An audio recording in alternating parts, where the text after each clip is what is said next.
Hei, tervetuloa mukaan Direon muutosjohtamisen kanavalle. Ja me kohdataan täällä kiinnostavia ihmisiä ja keskustellaan kestävän liiketoiminnan valtavirtaistumisen edellytyksistä. Ja tänään mulla on ilo saada vieraaksi mukaan tänne keskustelemaan mun kanssa Mikaela Ramsmith ja Minna Hyrsky. Tervetuloa. Kiitos, kiva olla mukana. Mikaela, sä oot yrittäjä ja Waikon toimari ja sä teet vastuullisen liiketoiminnan, strategian ja johtamisen parissa töitä. Mä uskon, että saadaan sulta mielenkiintoisia näkökulmia tähän tämän päivän keskusteluun. Ja Minna, sä oot pitkän linjan vastuullisuuden asiantuntija ja kiertotalouden edelläkävijä. Ja sun oma tausta on näiden asioiden parista tuolta Lindströmiltä. Ja sitten sulla on myös tämmöisen mikroyrityksen toimarina kokemusta siitä, että millä tavalla tällaista muutosta johdetaan. Osuuko suurin piirtein nämä mun stalkkaukset lankulle? Ihan maaliin meni, kiitos. Joo, kiitos samoin. Ihan hyvin meni. Hyvä. Hei, ennen kuin mennään itse tähän teemaan, me puhutaan tosiaan siitä niin kuin uudistumiskyvystä ja että millä tavalla tehdään tämmöistä kestävämpää liiketoimintaa ja just sitä strategista ajattelua ja johtamista, niin mä haluaisin kysyä teiltä, että mikä se teidän semmoinen ehkä käänteen tekevä tai semmoinen oivallus on ollut tästä, jos me mietitään oikeasti tästä tämmöisestä niin kuin kestävästä toiminnasta, siis ihan teidän omassa arjessa, niin haluaisitteko te kuulijoille heittää tai laittaa itteenne vähän likoon siitä, että mikä semmoinen joku lyhyt tarina tai esimerkki voisi olla kiva mainita? Mun ehkä ihan semmoinen ensimmäisiä on ollut varmaan yläasteella tai ala-asteella, kun koulussa puhuttiin yhteiskuntaopin tunnilla kierrätyksestä ja kompostoinnista. Ja mä menin kotiin ja kysyin näiltä, että minkä takia meillä oli niin kuin kompostoria. Meni viikko, niin meillä oli. Ja mä totesin, että vastuullisuus on ihan tehtävissä. Että niin kuin tavallaan, että ne on pieniä tekoja, jokainen voi vaikuttaa, että pitää vaavata suu. Mahtava. Loistava esimerkki. Eli siitä on kumminkin jokunen vuosi sitten jo aikaa. On sitä hetki. Kyllä, just näin. Entäs Mikaela? Mulla on ehkä vähän tuoreempia kokemuksia.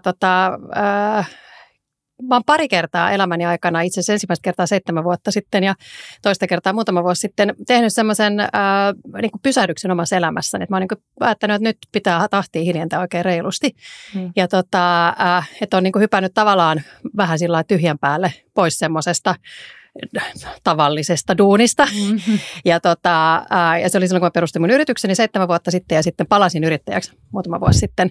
Ja mä mainitsin sen siksi, että se mikä ensimmäisellä kerralla oli mulle niin kuin todella iso oivallus oli se, että muutaman kuukauden päästä niin mun ajattelun laatu alkoi paranee ihan hirveästi. Mä huomasin, että yhtäkkiä alkoi niin kuin ajatukset luistaa päässä ja mä sain uusia ajatuksia, alkoi näkyä niin kuin uusia mahdollisuuksia, uutta potentiaalia ja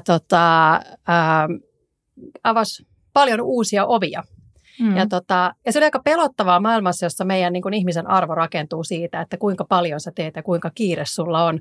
Että yhtäkkiä mun identiteetti ei rakentunutkaan sen varaan, että kuinka paljon mä teen jotain tai mulla on joku titteli tai joku valtava määrä työtä koko ajan. Mutta ja tähän teemaan me tullaan kyllä muuten tänään vielä palaamaan. Just näin, joo. Hei, kiitos. Mahtavia esimerkkejä niin kuin molemmilta ja varmaan voin kuvitella, että sieltä niin kuin molemmat te tänä päivänä ammennatte juurikin myös sitä tavallaan työidentiteettiä, että välillä tietenkin vähän häiritsee, puhutaan niin kuin työelämästä ja sitä jostain muusta elämästä, että ainakin näin niin kuin yrittäjän näkökulmasta itsekin niin koen, että tämä on niin kuin elämää ja ne on tiettyjä valintoja, mitä on itse tehnyt. No sitten mä haluaisin nyt, jos me mennään vähän syvemmälle tähän niin kuin yritysmaailmaan, johtamiseen ja sitten tähän kestävän liiketoiminnan.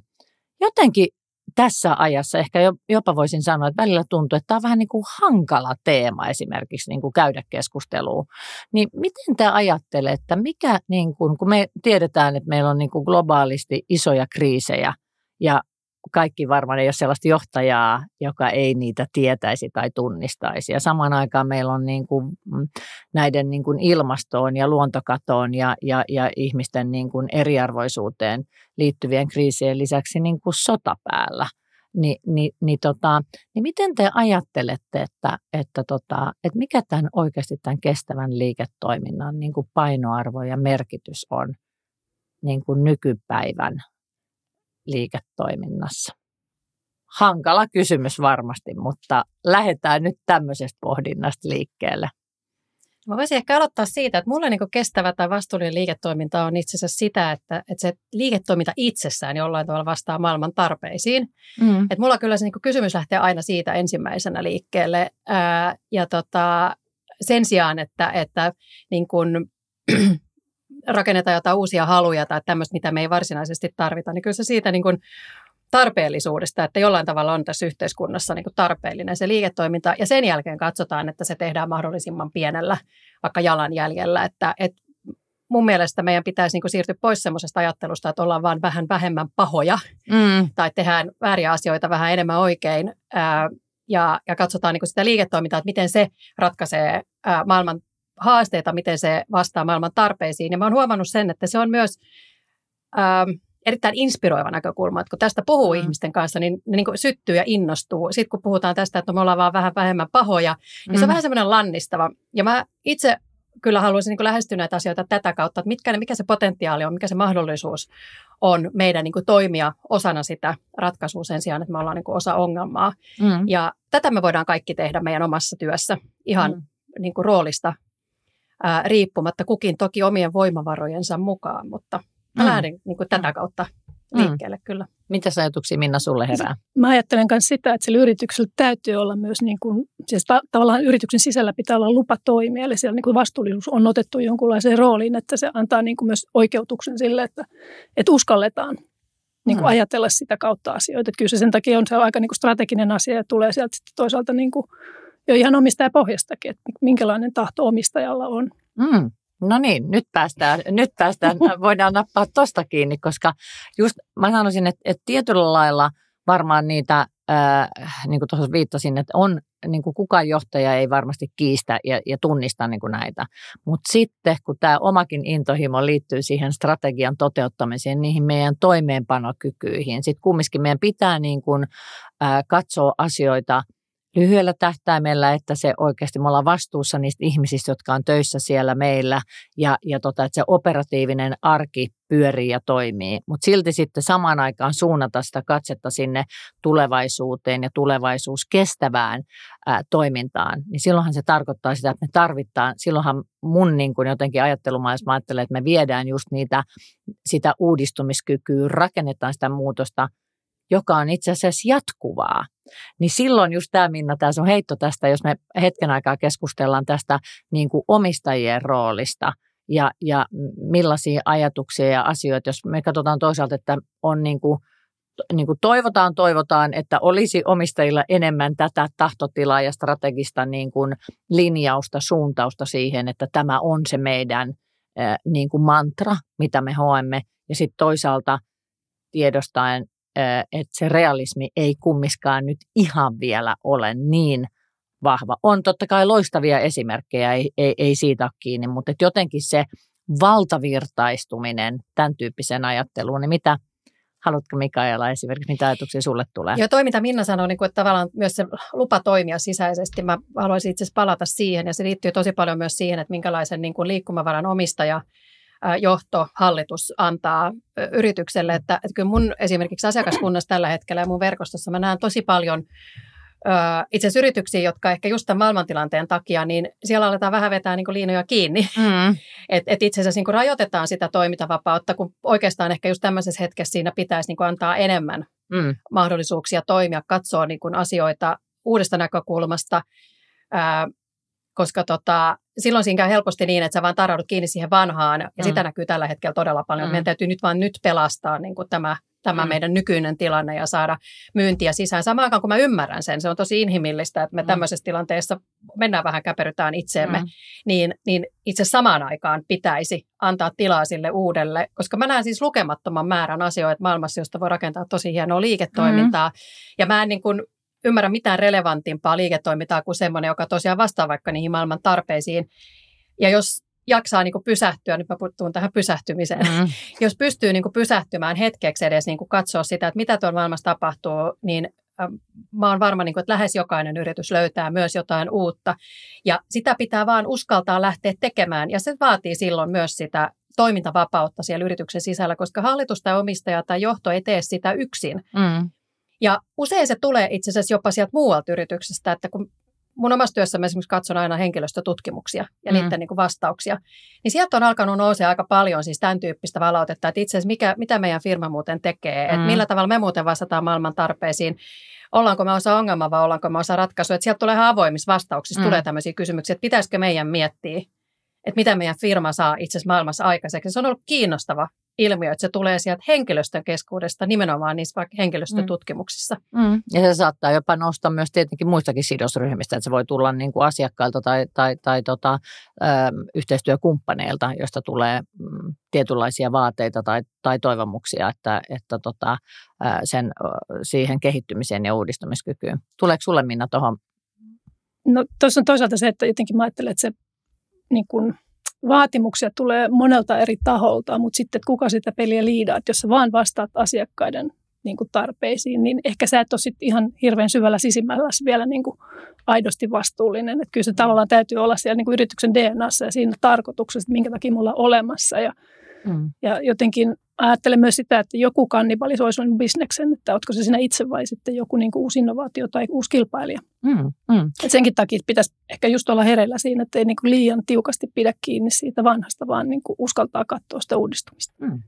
Mutta silloinhan me varmaan puhutaan just siitä, että miten sitä uudistumiskykyä lähdetään rakentamaan. Että sä puhut Mikaela paljon pysähtymisestä ja varmastikin myös sitten siitä rohkeudesta kohtaa ihmisiä, kuunnella niin kuin ihmisiä koko organisaatiossa ja sitten myös niin kuin sidosryhmillä, että ei olla tietyllä lailla semmoisen niin kuin tietyssä kuplassa, että nämä on ne meidän valinnat, mitkä me on tehty ja näitä nyt viedään eteenpäin. Totta kai samanaikaisesti ajattelen näin, että yritykset ei voi niin kuin joka viikko ja joka kuukausi tai edes joka kvartaali vaihtaa sitä omaa suuntaansa ja linjaansa. Että täytyy myös tietenkin voida, että jos ajatellaan, että lyhyt tähtäin, niin onko se, että tehdään niitä strategisia valintoja, vaikka että missä me halutaan se niin kuin vuosi tästä hetkestä eteenpäin olla ja miltä se hyvä meidän yrityksen kannalta silloin näyttäisi. Ja sitten jos olisi kyky peilata siihen, että se mitä me nyt tällä hetkellä ollaan, niin mitä tavallaan semmoisia niin kuin, myös semmoisia niin kuin inkrementaalisempia, pienempiä asioita, muutoksia me voitaisiin lähteä viemään eteenpäin. Niin mitä te ajattelette siitä, että miten tämä niin kuin, miten paljon tämä on niin kuin johtamiseen liittyvää muutosta, että me saadaan niitä tämän tyyppistä ajattelutapaa toteutumaan, tai mikä tietyllä lailla niin kuin estää, että tämän tyyppistä dialogia ei sitten esimerkiksi niin valtavasti ehkä vielä käydä. Mä palaan itse asiassa taas siihen, niin tavallaan siihen ajankäyttöön, että se on tosi konkreettinen asia, että miten siellä yrityksessä tehdään töitä. Samaan aikaan kun mä tiedän, että maailma ajaa meitä semmoiseen tosi kiireeseen ja juoksemiseen, niin kyllä se on myös johtamisasia, että varmistetaan, että on aikaa sitten pysähtyä miettimään, koska kyllä niin kuin varmaan valtaosassa työpaikkoja itse asiassa tällä hetkellä yritetään vaan selviytyä siitä yhdestä päivästä. Ja silloin me aivot toimii niin, että ei me edes nähdä siis kovin pitkälle. Silloin me nähdään kapeasti ja me nähdään vaan tämä hetki. Niin mä sanoisin, että se on ennen kaikkea niin kuin johtamisasia, joka on täysin tehtävissä. Että sä sitten organisoit ne asiat niin, että sinne tehdään tilaa myös sille miettimiselle. Se ei tarkoita sitä, että tarvii kaikki mullistaa kerralla. Ja mä oon hämmästellytkin sitä, että me ollaan maailmantilanteessa, jossa periaatteessa niin on vähän semmoinen pelottava tapua, kaikki muuttuu, niin se itse asiassa johtaa siihen, että yritykset melkein enemmän käpertyy itseensä, kun semmoisessa tilanteessa itse asiassa vielä enemmän pitäisi miettiä, mutta mitä tähän tulee tilalle. Meillä on lukemattomia esimerkkejä yrityksistä, jotka on siis saanut niin kuin bisneksensä ajettua alas sillä, että ne on liian myöhään ryhtynyt toimimaan. Että mitä aikaisemmin toimitaan, niin sitten paremmin sä pystyt testailemaan uusia asioita, mutta sille pitää siis antaa tilaa. Ja nyt sille ei ole tilaa. Että sille ei uskallusta, mutta ei sillä ole niin kuin konkreettisesti sitä aikaakaan, että se pitää niin kuin sillä pitää varata siis ihan oikeasti aikaa. Ja onhan meillä yrityksiä, jotka vaikka sanoo, että saat 20% työajasta sitä 10% työajasta käyttää mihin haluat. Niitä ei ehkä löydy niin kuin Suomesta niin paljon, mutta löytyy niin kuin maailmalta. Ja tämän tyyppiset asiat sanon siis, että ovat täysin tehtävissä. Ja sitten mä palaan tuohon, mitä Minna puhui noista asiakkaista. Tosi tärkeä asia, että ei tehdä vaan pelkästään sitä, mitä asiakkaat juuri tänä päivänä pyytää. Että olin itse asiassa yhdessä erittäin hyvässä strategiatyöpajassa vetämässä sitä työpajaa tuossa ihan hiljattain, jossa yksi osallistujista kuvasi sitä todella hyvin, että meidän pitää tietää aikaisemmin. Ja se oli mun mielestä loistavasti kuvattu, että siitähän siinä on kyse, että sä et voi vaan koko ajan mennä sen asiakkaan niin kuin pyyntöjen mukaisesti, koska asiakkaat elää siinä samassa tässä hetkessä, että mitä minä tarvitsen tänään. Niin sä pystyt siis löytämään uusia asiakkaita, uusia markkinoita, taikka vastaamaan niihin asiakkaiden tuleviin tarpeisiin, jossa pystyt pysähtymään ja katsomaan, että no mitä meidän pitäisi tietää aikaisemmin.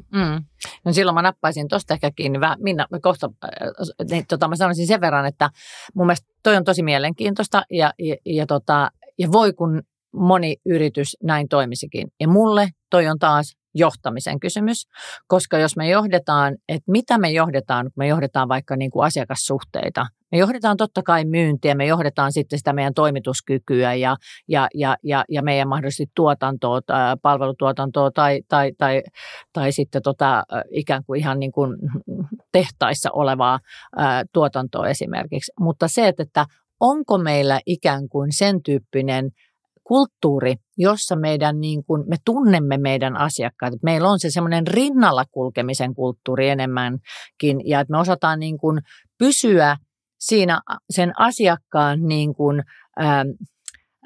matkan niin kuin vähän edessä ja ymmärtää, että tästä heille voisi olla lisäarvoa ja meillä olisi niin kuin rohkeus käydä sitten niin kuin sen asiakkaan eri sitten tiimien ja ryhmien kanssa, että hei, että kun me ollaan teidän kanssa, että me on semmoinen syvällinen ymmärrys siitä asioista. Ja silloin mun mielestä se vaikuttaa ihan radikaalilla tavalla monenkin yrityksen tapaan, millä tavalla he hoitaa asiakassuhteita ja on rakentanut vaikka heidän niin kuin myyntiprosessit ja toimitusprosessit ja siellä vaikka sisäinen niin kuin dialogi sitten eri tiimien välillä. Mutta Minna, mitä ajatuksia sulle tuli? No mä mietin myös tuosta, että puhutaan paljon siitä, pidetään kiinni asiakkaista ja vastataan heidän tarpeisiin, mutta sitten taas toisaalta, jos lähdetään niin kuin skannaamaan uusia liiketoimintamahdollisuuksia vastuullisemmalla tarjoamalla, niin se avaisi oli ihan erilaisia mahdollisuuksia, ihan toisenlaisiin ja isompiinkin asiakkuuksiin tai asiakasryhmiin kokonaan. Että se, että takerrutaan siihen vanhaan, niin se voi olla, että sä samalla suljet pois paljon sellaisia mahdollisuuksia, jotka voisivat olla sitten taas tulevaisuudelle aika paljon niin kuin isompia kuin tämä nykyinen business itsessään. Niin. Eli onko se kyky tietyllä lailla, tämä on varmaan just sitä vähän, että pelataan sitä lyhyttä peliä, mutta meidän tarvii kumminkin koko ajan pitää se pitkä tähtäin. Ja se, että miltä me haluamme, että meidän yritys näyttää vaikka 3 vuoden päästä ja mitä ikään kuin vaikuttavuutta me silloin tuotetaan yhteiskunnalle, meidän asiakkaille, meidän henkilökunnalle, miten inspiroivia ikään kuin erilaisia tiimiä, mitä innovaatioita me ollaan saatu aikaiseksi. Et nyt heittäisin ehkä tämmöisen vähän tämmöisen byrokraattisen termin kuin tämä yritysvastuu, joka sinänsä on nyt niin kuin tullut. Ja jotenkin mua on ehkä pikkusen näissä keskusteluissa häirinnyt se, että mä kärjistän, mutta mun mielestä se jotenkin niin kuin sulkee ikään kuin sen niin kuin business-liidereiden tai sen niin kuin korvat. Että se yritysvastuu on jotain niin kuin sellaista niin kuin raportointia, se on semmoista pakkopullaa ja niin kuin to stay compliant, olla niin kuin noudattaa lakia ja lain kirjainta. Niin se ei niin kuin, totta kai se kuuluu meidän bisnekseen, mutta se on niin kuin enemmän sen riskinhallinnan kautta. Mutta jos kun siellähän on valtavasti upeita asioita, toki se on varmasti raskasta niin kuin raportointia myös ja uuden haltuunottamista, mutta mitä jos esimerkiksi ihan crazy ajatus, että mitä jos heitettäisiin vaikka pidettäisiin yrityksessä tällainen niin kuin tykypäivä yritysvastuusta ja sen kaikista upeista innovaatioista ja mitä se inspiroi ja mitä se oikeasti niin kuin voisi tarkoittaa ja kutsuttaisiin mukaan niin kuin koko henkilöstö vaikka siihen ja miksei sidosryhmiä ja jotain niin kuin asiakkaitakin. Niin mitä te ajattelette, että tavallaan, että tästä yritysvastuusta, että miksi se on tavallaan, miksi sillä on vähän sellainen niin kuin kalskea ja harmaa, byrokraattinen, tylsä leima, kun sehän juurikin tähtää siihen, että me saataisiin kestävämpää liiketoimintaa aikaiseksi. Mä uskon, että se seuraava vaihe on se, että oikeasti ruvetaan katsoa sitä liiketoiminnan vastuullisuutta, eikä vaan olla siellä compliance-puolella. Et nyt mä ymmärrän sen, että firmat on aika kuormittuneita, ja ihan varmasti onkin näin, mutta että kyllähän se niinku, nämä uudet regulaatiot myös aiheuttaa sen, että sieltä tulee muutoksia, jotka sun pitää viedä liiketoimintaa. Olisi kyse niinku ihan ekosuunnittelusta ja tämän tyyppisistä asioista, niin jossain kohti se aidosti sinne, että ruvetaan katsoa sitä liiketoimintaa vähän laajemminkin kuin vaan sen, mitä yritysvastuu on, vaan että se lähtee sieltä tarjoamasta ja sieltä, että mitä me oikeasti halutaan saada aikaiseksi. Joo, toi oli itse asiassa tosi hyvä esimerkki, Minna. Mä palaan siihen ihan just, mutta mä oon itse tällä hetkellä siis vähän surullisena itse asiassa seurannut niin kuin tätä kehitystä. Meillä oli niin kuin vastuullinen liiketoiminta menossa todella hyvin nyt siihen suuntaan, että katsotaan sitä liiketoimintaa, mitä liiketoiminta tekee ja miten me ratkaistaan näitä maailman ongelmia. Sitten on tullut todella raskasta byrokratiaa ja niin kuin sääntelyä, jossa mun henkilökohtaisen mielipiteen mukaan mentiin överiksi. Ihan reilusti överiksi. Sen olisi voinut siis saman tarkoituksen toteuttaa myös paljon kevyemmällä tavalla, mutta EU-sääntely menee näin, että siitä on vähän, silloin niin kuin taipumus tulla, että siitä tulee niin kuin liian raskasta. No, meillä on nyt tämä tilanne, se on nyt päällä, me ei voida sille mitään. Niin nyt me ollaan menty vähän takapakkiin taas, että nyt me ollaan taas siinä raportoinnissa kiinni, josta itse asiassa yritysvastuu tavallaan aikoinaan lähti, että raportoidaan. Ja sitten oltiin menossa sosiaaliseen liiketoimintaan, ja nyt me mennään vähän takapakkia. Mutta samaan aikaan itse siellä on myös siis mahdollisuuksia tehdä niitä paremmin.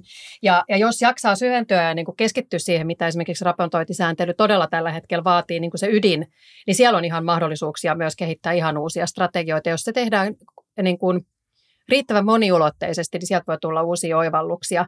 Mutta sitten mä kyllä sanon, että on meillä niin kuin lainsäädäntöä, joka myös pureutuu tavallaan niihin bisnesmalleihin. Että tämä sääntely mun mielestä, siellä me ollaan vielä siellä kategoriassa, että ollaan vähemmän pahoja ja kerrotaan, mitä me tehdään. Mutta sitten esimerkiksi just tämä ekosuunnittelu, kiertotalouslainsäädännössä on nyt tulossa aika isojakin asioita, että jos et sä niitä niin kuin tunne, niin sulla voi tulla melkoisia yllätyksiä itse asiassa ihan muutamankin vuoden päästä, että apua, tämä meidän liiketoimintamalli ei ehkä muuten ole enää lainmukainen. Et ne on aika isoja ja siitä on puhuttu yllättävän vähän, että se raportointisääntely on ollut niin kuin valtavan massiivinen, se saa hirveästi huomioon ja se saa myös itse asiassa semmoisia niin kuin semmoista tuskastumista, ahdistusta aikaiseksi, kun mielestäni kiertotalouslainsäädännössä on ihan niitä, jotka pureutuu niihin, niin kuin mitä tuotteita sä myyt, minkälaisia ne on, mistä materiaaleista ne on tehty ja jos mä olisin niin kuin valmistava yritys, niin mä aika kiireen vilkkaan itse asiassa paneutuisin siihen, mitä sieltä on tulossa, koska ne muuttaa kyllä sitten ihan niin kuin isomminkin niitä toimintaperiaatteita tavallaan. Mutta tämä sääntely on valitettavasti, nyt se on itse asiassa saanut myös jopa aikaiseksi sellaista vastareaktiota, että me ei nyt oikein jaksettaisi tätä ESGtä, että voisitteko te niinku hoitaa sen, että kunhan se ei vaikuta tähän meidän liiketoimintaan, että tässä on nyt liikaa tätä byrokratiaa. Se on niinku sääli. Mä toivon, että me päästään nopeasti tämän yli.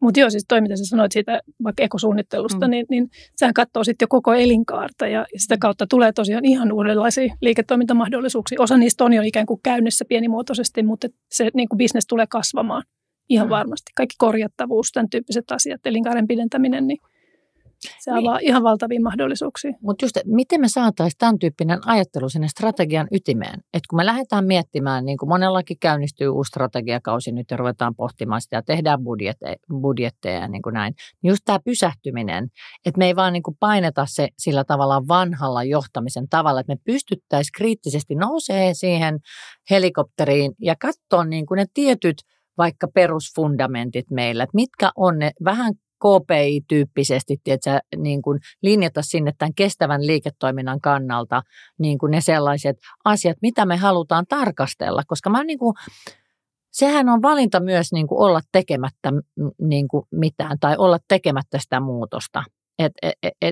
Siihen mä jollain tavalla kumminkin haluaisin niin kuin paineistaa sitä yrityksen johtoa, joka on jo valmiiksi kyllä paineistettu, mutta heillä kumminkin on se ikään kuin vastuu siitä tekemisestä ja se oma vastuu myös siitä niistä linjauksista, että mihin suuntaan sitten sitä yrityksen strategiaa, millä keinoilla sitä lähdetään toteuttamaan ja mitä sinne valitaan niin kuin mukaan. Niin se, että jos esimerkiksi pysähdyttäisiin katsoa ja käyttäisiin sen tyyppistä dialogia, että okei, jos ne on ulkoistettu ne raportointipalvelut, mitkä ostettaisiin, mutta että johtoryhmissä säännöllisesti käytäisiin kumminkin myös tästä perspektiivistä sellaista raikasta keskustelua oikeasti. Mutta ootte sitten jotenkin mä ajattelen näin, että tuleeko ne sitten liian lähelle sitä mun omaa johtamista ja mun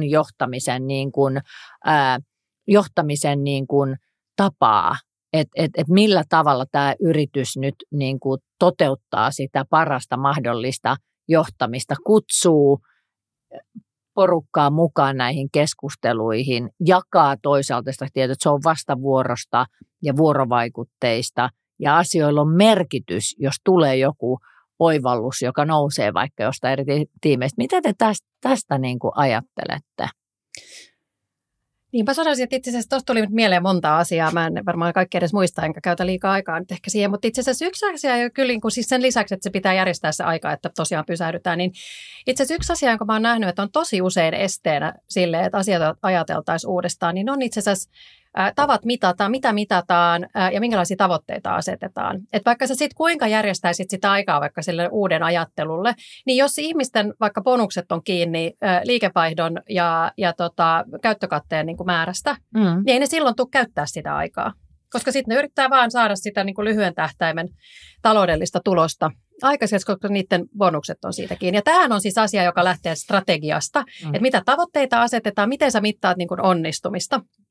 Se lähtee hallituksesta, se lähtee johdosta, se menee kauttaaltaan koko organisaatiossa.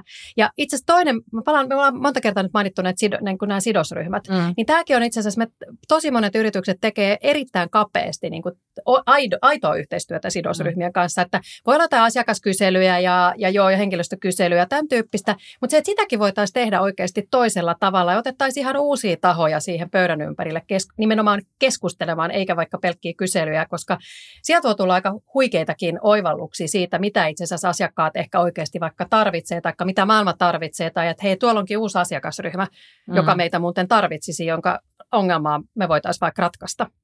Niin ne on ehkä kaksi semmoista asiaa, jotka pitää myös hoitaa kuntoon, että miten sä keskustelet sun niin kuin sen ympäröivän maailman kanssa, mutta sitten ne tavoitteet, mittaaminen. Et jos et sä noita saa niin kuin sitä tavoiteasetantaa uusiksi, niin sun pitää oikeasti niin kuin ohjata sitä toiseen suuntaan. Ja mä nostaisin myös, siinä mun ensimmäisessä esimerkissä mä puhuin koulusta.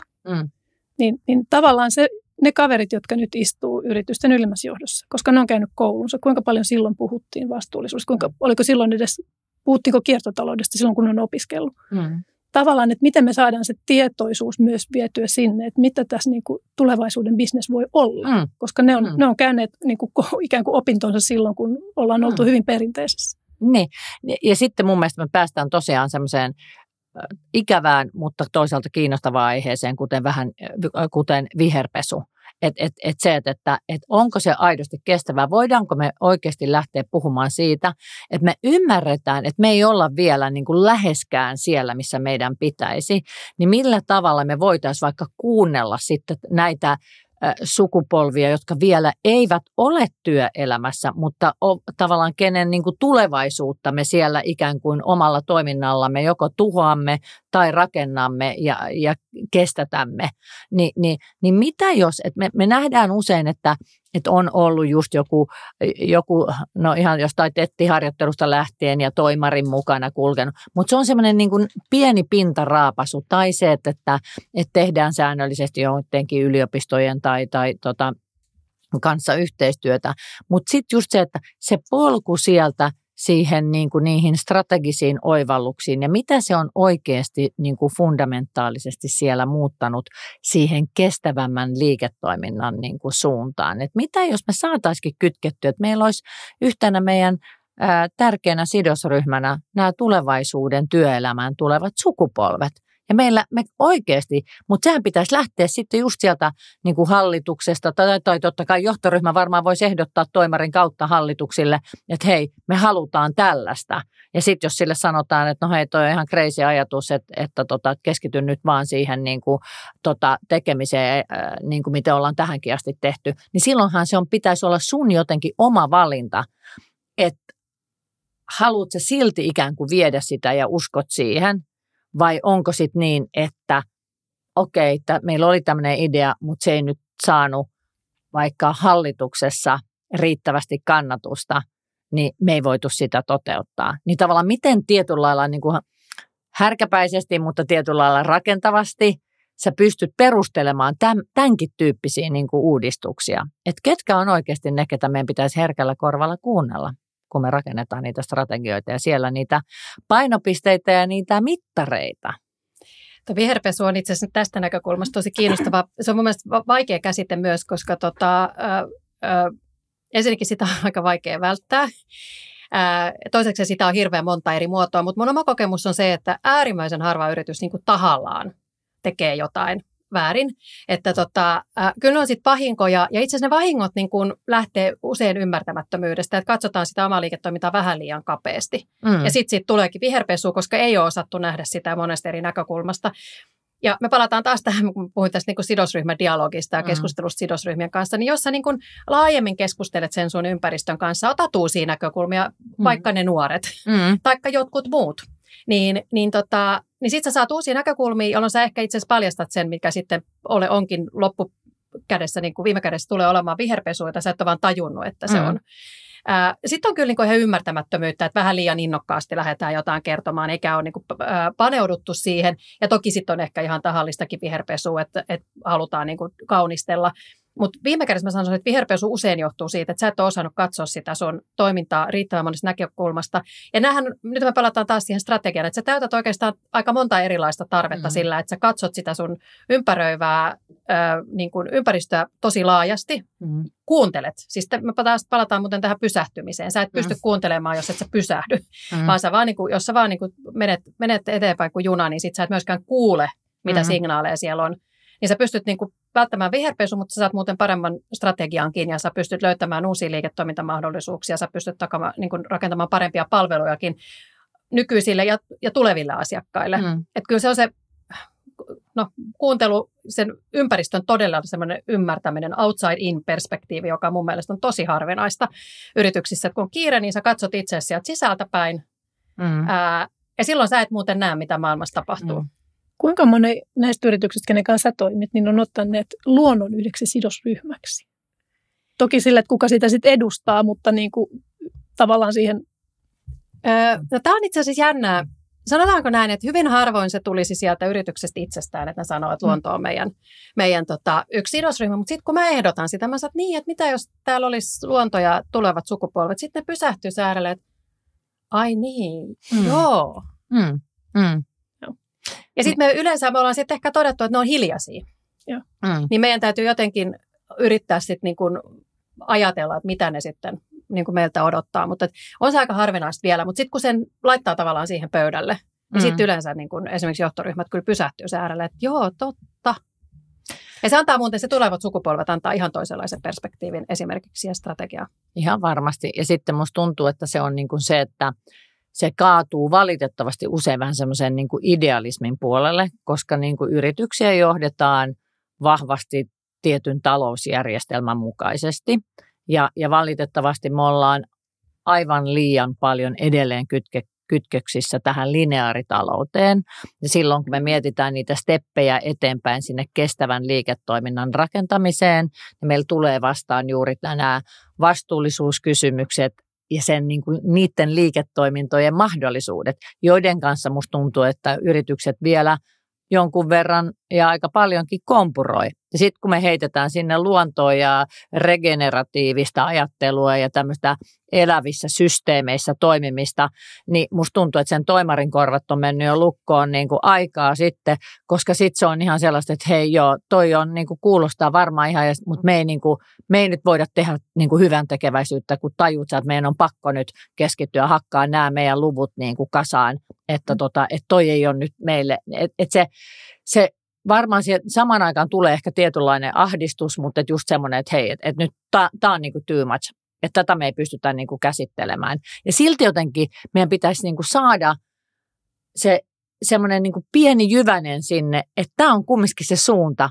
mihin oikeasti kannattaa mennä ja kutsua mukaan eri tahoja keskusteluun. Minna, sulla oli joku... Sitä vaan, että kyllähän meillä on niin kuin iso järjestelmällinen ongelma. Että siinä saa olla aikamoinen niin kuin innovaattori, että sä lähdet rakentaa niin kuin aidosti sit myös niin kuin kannattavaa liiketoimintaa vaikka kiertotaloudesta, niin toki niitäkin on, mutta se on monilla toimialoilla tosi hankalaa juuri sen takia, että tämä niin kuin taloudellinen systeemi ei vaan niin kuin tue sitä. Ja tässä silloin me ei nyt ehditä kaikkeen niihin menemään, mutta siihen liittyy paljon niin kuin, siis meidän yhteiskunnalliset rakenteet, verotus, moni sellainen asia, lainsäädännöllinen asia, mikä meidän pitäisi saada oikeasti kiireesti muutettua, mutta ilolla toisaalta katsonut myös sitä kehitystä, mikä nyt sitten esimerkiksi niin kuin EU:ssa on. Että jos me katsotaan vaikka Suomen niin kuin näkökulmasta, niin kyllähän se on juuri näin. Meillä on niin kuin valitettavan monia hyviä innovaatioita, jotka ovat siis vaikka puhtaasti niin kuin kestävän kehityksen tai kiertotalouden parissa niin kuin toimivia yhtiöitä olleet, jotka joko kompuroivat pahemman kerran, niillä on vaikeaa saada rahoitusta heidän niin kuin, toimintaan, tai kerta kaikkiaan lopettavat toimintansa tai menevät konkurssiin. Ja tässä mun täytyy sanoa, että tämä on mun yksi lempilapsista, ja mä nyt vähän jopa sormea heristellen, niin että silloin kun me toimitaan verovaroilla, niin julkiset hankinnat on esimerkiksi sellaiset, että mun mielestä se on täysin anteeksi antamatonta, että jos siellä tehdään hankintoja meidän yhteiskunnan huoltovarmuuden, meidän niin kuin sairaanhoidon ja terveydenhuollon tai puolustusvoimien tai minne tahansa kouluihin liittyviä hankintoja, joissa ei niin kuin edellytetä sitä, että ne ovat kestävän liiketoiminnan mukaisia periaatteella toimivia yrityksiä. Tämä on mun mielestä semmoinen niin kuin iso niin kuin asia, mikä meidän pitäisi todella nopeasti saada korjattua. Ja sitä paitsi ne kaikki rahat jäisi silloin tänne Suomeen. Meidän kansantalous voisi paljon paremmin. Joo, ja tuossa mun mielestä niin kuin lainsäätäjällä, että niin kuin mä sanoin, kukin voi tehdä niin kuin omassa roolissaan jotain ja kukin omien voimavarojensa mukaan, mutta sitten mä käännän katseeni poliitikkojen suuntaan, että toihan on siis asia, joka on nyt niin kuin poliitikkojen pöydällä, että miten sä esimerkiksi vaikutat siihen, että minkä tyyppinen, siis mitä erilainen toiminta niin kuin maksaa, että miten me vaikka hinnoitellaan päästöt. Päästökauppahan on hyvä esimerkki niin kuin toimivasta mallista, joka on oikeasti ajanut, niin kuin, tehnyt maailmasta paljon kestävämmän. Tätä voisi lainsäätäjä tehdä paljon enemmän. Mutta siellä niinku uskallus tuntuu puuttuvan tällä hetkellä niinku todella, että mehän jopa mennään vähän takapakkia. Mutta sitten toinen on siis tämä kannustaminen, positiivinen kannustaminen. Meillähän siis menee 10 miljardia esimerkiksi julkisiin hankintoihin verovaroja joka vuosi, niin mä olen täysin samaa mieltä, että siellä sä pystyt kannustamaan sitten taas, niin kuin Minna sanoi, se on oikeasti vaikeaa siirtyä sitten lineaarimallista siihen kiertotalousmalliin. No se on pakko aloittaa joskus ja mun mielestä se kannattaa aloittaa ennemmin kuin myöhemmin, että pienin askelin, niin sun ei tarvitse ottaa niin isoja askeleita. Mutta siellä pystyy kyllä vaikka julkinen talous niin kuin ostaessaan palveluja tai tavaroita, niin pystyy kannustamaan ja mahdollistamaan niin kuin sen vaikka kokeilun ja avaamaan niitä väyliä niille yrityksille, jotka haluaa siirtyä siihen kiertotalouteen tai ylipäätään kestävämpiin, koska se meidän talousjärjestelmä toki tällä hetkellä on semmoinen, että se ei hirveästi palkitse suoraan. Sitten näiden innovaatioiden kautta ja uuden liiketoiminnan kauttahan se palkitsee, että onhan meillä yrityksiä, jotka on tehnyt niin kuin todella isoja muutoksia liiketoiminnassaan ja menestynyt todella hyvin myös taloudellisesti, kun ne on tehnyt näitä isompia transformaatioita. Mutta tämmöisessä niin kuin arjen liiketoiminnassa, niin se on vaikeaa tai siihen ei niin hirveästi vielä kannusteta, että on tavallaan helpompaa jäädä siihen vanhaan, kun pitäisi oikeastaan siirtyä uuteen. Ja julkinen, niin silloin ne tavallaan kannustaa myös yrityksiä kehittämään sitä omaa tarjoamansa. Ja silloin, kun sä teet sen sille julkkarille, niin sitten se on saatavilla myös muille. Että se tavallaan se auttaa sitä muutosta myös sitä kautta, että se niin kuin palveluiden ja tuotteiden tarjoama kehittyy. Kyllä, ehdottomasti. Ja sitten siellä on mun mielestä muitakin sellaisia mahdollisuuksia. Siellä pystyttäisiin niin kuin esimerkiksi hyödyntämään oppilaitoksissa olevaa osaamista tai kehittämään sitä ja rakentaa sitä ymmärrystä. Että mun mielestä ihan yhtä lailla samalla tavalla kuin jos me ollaan nyt puhuttu periaatteessa niin kuin yksityisten yritysten kestävän liiketoiminnan niin kuin kehittämisestä, mutta mun mielestä se suurempi vastuu on vielä näillä meillä niin kuin julkisesti verovaroilla toimivilla ikään kuin tulosvastuullisilla tai niin kuin yhtiöillä, että millä tavalla he tuottaa sitä lisäarvoa nimenomaan tähän kestävämmän ajattelutavan johtamisen osa-alueille sekä sinne niin kuin mun mielestä ihan sieltä varhaiskasvatuksesta lähtien, koska se pitäisi olla niin kuin kaikkien poliitikkojen riippumatta niin kuin yli puoluerajojen niin tahtotila, että Suomi pärjää sillä tavalla ja täällä voidaan silloin niin kuin paremmin sekä meidän niin kuin yksilöt, ihmiset että meidän yritykset voivat paremmin, kun ostetaan enemmän yrityksiltä, isoilta ja pieniltä ja ketjutetaan. Plus silloin on valtava vaikutus siihen meidän kansantalouteen, plus mahdollisesti jopa Suomen houkuttelevuuteen, vaikka me ollaan vähän tämmöinen saari täällä niin kuin kaukana pohjoisessa, mutta että tässä olisi mun mielestä ihan valtavasti kehitettävää tuo meidän julkishallinnon puolella, jos tahtoa löytyy. Ja heillä on kuitenkin se kaikkein pisin aikahorisontti. Kyllä. Heidän tarvitsisi varmistaa niin kuin meidän tulevaisuus. Ja niinhän se vähän menee firmoissakin, että mitä isompi firma, niin sitä pidempi sun strategia. Ja niin kuin aikahorisontti on, ja sitten mennään pienempiin, niin sitten se aikajännekin muuttuu vähän lyhyemmäksi. Eli toisaalta taas sitten mä mietin niin kuin PK-sektoria, jos nyt ei ehkä sille hirveästi puhuttu, niin siellä on varmaan aika paljon firmaa, jos olisi niin kuin paljon otettavaa. Ja heillä on ehkä niin kuin kyvykkyys myös toimia nopeammin ja ketterämmin kuin sitten tällaiset niin kuin isot, joilla sit organisaatiot on valtavan kokoisia ja sitten taas liiketoiminta, asiakaskunta niin massiivista, niin siellä sektorilla olisi ihan varmasti paljon niin kuin nopeatakin aikaansaatavaa, jos vaan tartutaan toimeen. Joo, tuosta mä voisin mainita itse asiassa, niin taas tuli mieleen ihan konkreettinen esimerkki, josta muutkin voi ottaa mallia, että nyt puhutaan siitä, mitä julkinen sektori voi tehdä tai poliitikko tai lainsäätäjä. Mutta itse asiassa toimialatkin voivat itse asiassa esimerkiksi vauhdittaa kiertotaloutta. Teknologiateollisuudella on mun mielestä ihan vaikuttavakin kiertotaloustiekartta, muistaakseni sillä nimellä. Ja siellä on niin kuin toimialan sisällä tehty sitä työtä, että koska se on myös verkostojen rakentamista, se on uudenlaista yhteistyötä, kun sä lähdet rakentamaan kiertotalousliiketoimintamallia. Että se joudut itse asiassa löytämään uusia yhteistyökumppaneita. Niin vaikka toimialajärjestöt voi sitä myös vauhdittaa, että ne auttaa siinä niin kuin verkostojen rakentamisessa. Ja sitä voi tehdä niin kuin myös tämmöisellä kotimaisella näkökulmalla, että hei, että Suomen teollisuus nyt niin kuin vahvistuu tätä kautta. Mutta sitten mä haluan kyllä mainita myös niin kuin yksilön mahdollisuudet toimii. Kaikki voi tänä päivänä vaikka ostaa käytettyjä vaatteita esimerkiksi Emmistä tai jostain muualta. Se on nyt kyllä niin kuin kaikkien saatavilla tällä hetkellä. Ja se on ihan meidän oma valinta, että niin kuin sä taisit sanoa tuossa yrityksistä, että sekin on niin kuin päätös, että jätetään tekemättä. Tämä on itse asiassa myös yksilötason niin kuin päätös jättää tekemättä, jos me mennään ostamaan se uusi vaate, eikä lähdetä niin kuin opettelemaan sitä, että voidaan ostaa vaikka sitä niin kuin second hand vaatetta näistä jo monesta kaupasta, mitä nyt niitä löytyy siis ihan tavallisista niin kuin S-marketeistakin melkein niin kuin kohta löytyy käytettyjä vaatteita. Niin tämä on täysin mahdollista. Me pystytään myös miettimään, että minkälaisia tavaroita me ostetaan. Aika paljon pystyy jo saamaan käytettynä. Se vaatii vähän enemmän viitseliäisyyttä, mutta kun sen oppii, niin sitten siitä tulee ihan tavallinen toimintatapa. Mutta alussa se pitää niinku opetella. Ja sitten ehkä se, että ostetaanko vai vuokrataanko. Joo, se on niin, toinen. Ja tämä yhteiskäyttö. Tässä on siis valtavasti potentiaalia. Siellä on myös valtavasti, mä haluaisin sanoa just tästä niin kuin PK-yrityksistä tai jopa sitten ehkä mikro- ja yksinyrittäjistä, joille nyt sattuneista syistä mullakin on niin kuin erittäin paljon sympatiaa ja haluan omassa työssäni niin kuin olla erityisesti kannustamassa ja auttamassa heitä siihen omaan menestymiseen, niin kiertotaloushan, jos mikä, niin tuottaa nimenomaan näitä palveluita. Erilaisia. Tämä palvelullistuminenhan pitäisi olla ihan Suomen valtiollakin niin kuin tahtotilan, että teknologiateollisuus totta kai ja teknologiat niin kuin myös, mutta siihen rinnalle meidän pitäisi saada samanlaista fokusta ja lobbausta niin kuin palvelullistumiseen, kun meillä on esimerkiksi erilaisiin niin kuin startup-skeneihin tai teknologiateollisuuteen, että sitä semmoista kadonnutta Nokian etsimistä, niin siihen ei kannata pistää paukkuja. Meidän pitäisi laittaa paukkuja meidän yrittäjiin ja yrittäjyyteen ylipäätänsä.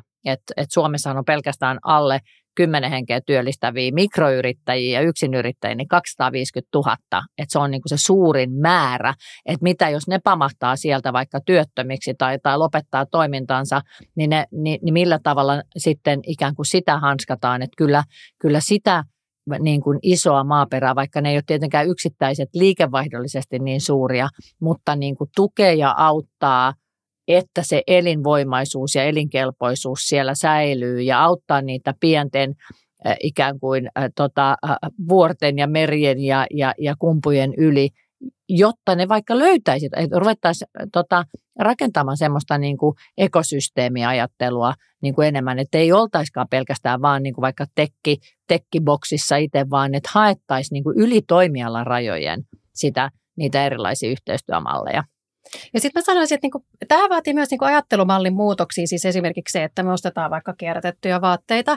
Mutta jos me ajatellaan, siis mehän ollaan täysin tottuneet siihen, että autot ostetaan käytettynä. no miksei me voitaisiin ostaa vaatteita käytettynä tai jotain muuta tavaraa, taikka sitten vuokrata. Tämähän on niin kuin myös sitä ajattelumallin kääntämistä omassa päässä, että me osataan ajatella, niin kuin, että asiat voivat näyttää niin kuin jotain toiselta. Ja mä haluaisin oikeastaan myös itse asiassa kysyä sitä, että miltä niin kuin hyvä näyttää. Että meidän niin kuin, palaan taas mittaamiseen esimerkiksi, että miten me mitataan onnistumista. Mä kerroin siitä mun omasta pysähtymisestä, että mulla tuli semmoinen arvoton olo, kun mä olin ihan että nyt mulla on niin kuin kalenteri täynnä, niin mä en ole varmaan nyt minkään arvoinen enää, että niin kuin yhteiskunnassa. Että kyllä me voidaan niin kuin ajatella näitä myös uusiksi, että miltä hyvä näyttää, miltä muuten kasvu näyttää. Siis BKT:tähän ei koskaan tarkoitettu ainoaksi mittariksi niin kuin kasvusta, vaan siihen voidaan tuoda niin kuin rinnalle myös muita asioita, että miltä hyvä elämä näyttää, että mitä me niin kuin oikeasti tarvitaan. Ja sitten haluan siteerata Timo Huhtamäkeä, joka, kun me puhutaan myös Suomen kansantaloudesta ja siitä ollaan kovin huolissaan, niin hän puhuu aina tästä kiertotaloudesta, että silloinhan raha pysyy Suomessa. Ja me ei niin kuin lykätä sitä tuonne koko ajan rajojen ulkopuolelle. Mun mielestä se on niin kuin tosi oivaltavasti niin kuin muistutettu meitä kaikkia siitä, että niin kuin, mitä me yksilöinä voidaan tehdä, niin tämä on nyt yksi asia, jota me voidaan myös niin kuin tehdä Suomen kansantalouden niin kuin parantamiseksi, että pidetään se raha pyörimässä täällä. Mutta siinä on juuri tähän Timonkin viitoten, niin meillä on se rakenteellinen ongelma, että ennen kuin me saadaan se verotus korjattua, että jos me ostetaan niin kuin uusi tavara ja sitten kun se menee rikki, niin me käydään korjaamassa se, niin siellä on se alvi, on niin kuin, se moninkertaistuu ja sitten kun me laitetaan se vielä myyntiin ja se myydään, niin siellä on alvia päällä, niin siellä on niin kuin alvia alvin perään, niin se tekee siitä liiketoimintamallista kannattamattoman, joten meidän on pakko päästä purkamaan ja meidän on pakko saada ne supernova-valot päälle tonne poliitikoille, että ne ymmärtää tämän logiikan, jotta silloin se raha tosiaan jää Suomeen, meidän kansantalouteen, eikä valu Kiinaan tai jonnekin muualle, niin tämä on ihan niin kuin Suomen yhteiskunnan kannalta tosi iso ja merkittävä asia, mistä Timo tosiaan paljon puhuu. Mutta hei, ennen kuin lopetetaan, niin mä heittäisin nyt vielä, että otitte tämän yksilön esille. Tuo oli mun mielestä mahtava ajatus. Ja just tämä, niin mistä sä Mikaela puhuit ja Minna puhuu just kiertotaloudesta ja elinkaaren jatkamisesta ja voidaan korjata näitä. Mutta sitten mulla on sellainen niin kuin kysymys teille, tai mitä te ajattelette, että ketä näitä asioita eniten käyttää, niin mä väittäisin, että ne on näitä meidän niin kuin nuoria sukupolvia. Että jos me katsotaan niin kuin meidän yritysjohtoa, niin niiden niin kuin tavallaan se käyttäytymisen mallit heidän omassa arjessaan, niin kuinka moni niistä menee ostamaan käytettyjä vaatteita itselleen tai käyttää yhteiskäyttöpalveluita tai sen tyyppisiä, tai miettii esimerkiksi siitä, kuinka moni sieltä on käynyt tekemässä sen vaikka Sitran ikään kuin testin, että mikä on oma hiilijalanjälkesi. Voin tunnustaa, mulla oli 6,5 tonnia, tein sen tässä juuri viime viikolla. Et miten me voitaisiin vähän niin kuin ravistaa myös sitä, niin ketä me yksilöinä on, ilman että se on syyllistävää, mutta just se, että se olisi sallittua myös käydä tämmöinen, että kuinka moni vaikka nyt johtoryhmä kokoontuu syksyn ensimmäisiin ja päättää tehdä vaikka Sitran niin kuin hiilijalanjäljen ja sitten ne vertailisi niitä keskenään, että ne omat toimet niin se sun oma käyttäytymisen malli, niin kyllähän se sitä tietynlaista samaa ajattelutapaa sitten oletettavasti niin kuin edustat siellä työpaikoilla, että se esimerkin niin kuin voima. Mitä ajatuksia tästä herää? Mä oon kuullut muutamiakin esimerkkejä, missä niin kun, toimitusjohtaja on haastettu kotona niin kun, omien lastensa toimesta, että mitä merkityksellistä te teette, äiti tai isä, niin kuin teidän firmassa. Niin kyllä mä jotenkin toivon, että se niin kuin nuorissa on tulevaisuus. Että silloin kun mä oon ollut 18, niin se oli aika itsestäänselvyys, että kaikki hankki ajokortin. Ei se ole nykyään. Ei nykynuoret. Mitä ne tekee ajokortilla? Ei niitä kiinnosta autot samalla tavalla kuin vaikka meidän sukupolvet. Hyvä pointti. Mä niin kuin toivon, että se tulee sieltä se muutos. Semmoinen, että ei enää niin kuin omistaminen ei ole mitenkään semmoista ihailtavaa, että kerätään niin kuin kauheasti härpäkkeitä ja vermeitä, vaan että ehkä sieltä se muutos tulee. Ja kaivetaan sieltä mehumajan takaa jotain, että meillä oli täällä joskus jotkut, nyt kun kausi alkaa, syksy tulee, niin en mä jaksa löydä sitä, niin mennään ja ostetaan sieltä kotisohvalta. Se hankkiminen on tehty ehkä niin helpoksi, mutta toi on hyvä pointti kyllä, että ylipäätään nuorison niin kuin aktiivisesti voisi vähän ikään kuin painostaa niissä tavallaan siinä oman arjen käyttäytymisen malleissa ja varmasti tekevätkin. Tuleeko sinulla Mikaela jotain mieleen? Ja mä haluaisin ehkä vielä lisätä siis näiden niin kuin nuorempien sukupolvien niin kuin asenteiden lisäksi vielä sen, että mä kyllä huomaan mun omassa verkostossa, että kyllä ihan mun ikäiset 50-vuotiaat, 5-60-vuotiaat, niin siellä on itse asiassa paljon enemmän kestäviä niin kuin arvopohjia kuin mitä tulee tällä hetkellä esille. Ja osittain niin kuin mun oma analyysi on ollut kyllä se, että se johtuu vähän siitä, että niitä on vaikea itse sanoa ääneen. Mä huomaan itsekin, että mä oon nyt kestävän kehityksen niin kuin ammattilainen, niin kyllä mä huomaan, että mä niin kuin tietyissä porukoissa, niin mä en viitsi oikein puhua siitä. Mulle tulee nopeasti vähän semmoinen niin kuin ankeuttajan leima, ja no sä oot vähän tylsä, ja ai meidän pitäisi lopettaa kaikki kiva juttu, ja ai eikö me voida syödä tätäkään enää, ja niin mä vähän varon tätä, ja mulla on siis todella paljon myös niin kuin tuttuja mun ympäristössä, jotka kertoo tätä samaa tarinaa, että ne ei oikein uskalla niin kuin puhua, ja ne on ihan mun ikäisiä, niin kuin keski-ikäisiä, elää varmaan hyvin samantyyppistä elämää kuin minä, mutta ei oikein uskalla niin kuin sanoa sitä, että mä palaan taas jälleen kerran kuunteluun, että mitä jos me kaikki niin kuin pysähdyttäisiin ja annettaisiin itse asiassa tilaa sille. Me ehkä voitaisiin huomatakin, että itse asiassa meidän kaveripiirissä saattaakin olla paljon enemmän tämän tyyppisiä arvoja kuin mitä me nyt huomataan, koska niitä ei vaan uskalleta niin kuin sanoa. Ja miten me pystyttäisiin maalaamaan sellainen kuva siitä tulevaisuudesta, kestävästä tulevaisuudesta, ei ole sitä maakuoppaan menemistä takaisin. Sitä sitten taas mennään jonnekin maakuoppaan ja syödään niin kuin perunoita. Niin kuin, se voi olla, niin kuin, mitä on hyvä elämä, joka on kestävää, niin ehkä sen niin kuin, kuvan maalaamisesta pitäisi enemmän puhua ja nostaa esiin. Joo, se on totta, että ehkä mä vielä tuohon haluan niin kuin vielä lopettaa, että se on hyvä tapa lopettaa, että sehän ei tarkoita sitä, että elämä muuttuu niin kuin huonommaksi, että se muuttuu kestävämmäksi. Joo, se ehkä muuttuu. Se varmasti muuttuu. Meidän elämähän muuttuu koko ajan, jos me katsotaan itseämme 70-luvulla, niin se on totta kai se on muuttunut siitä. Mutta se ei tarkoita sitä, että se muuttuu huonommaksi. Ja tämä on itse asiassa semmoinen narratiivi, joka lähtee ihan päättäjistä asti. Että me niinku puhutaan siitä ikään kuin se muuttuu huonommaksi. Meidän täytyy luopua kaikesta kivasta. Ja ihan kuin se olisi luopumista, tulee jotain muuta tilalle. Ja sitten meidän kyllähän siis onhan esimerkiksi Suomen hiilidioksidipäästöt niinku vähentynyt aivan hirveästi viimeisinä 10 vuosina. No, onko meidän elämä muuttunut hirveän paljon huonommaksi? No ei mun mielestä. Et se ei edes pidä paikkansa siis tämä narratiivi siitä, että kestävä elämä olisi jotenkin huonompaa. Mutta nämä on just niitä meidän ehkä niitä asenteita, mitä että silloin jos ei ole nuorisoa kotona, joka tulee vähän tönimään hereille, niin sä et ehkä pysähdy siihen ajattelemaan. Sä meet vähän semmoisella autopilotilla. Et mun mielestä Arto Salonen on sanonut niin hyvin tai esittänyt sen kysymyksen siitä, että millaisessa bisneksessä me halutaan olla. Että halutaanko me olla elintasobisneksessä vai halutaanko me olla siinä elämänlaatubisneksessä, joka voi olla todella rikasta ja sellaista niin kuin tulevien sukupolvien arvostamaa liiketoimintaa jo tänään. Hei, mä kiitän teitä. On ollut tosi ihana keskustella teidän kanssa ja toivottavasti kuulijat pysy meidän mukana. Tuhannesti kiitoksia Mikaela ja Minna. Kiitos. Kiitos.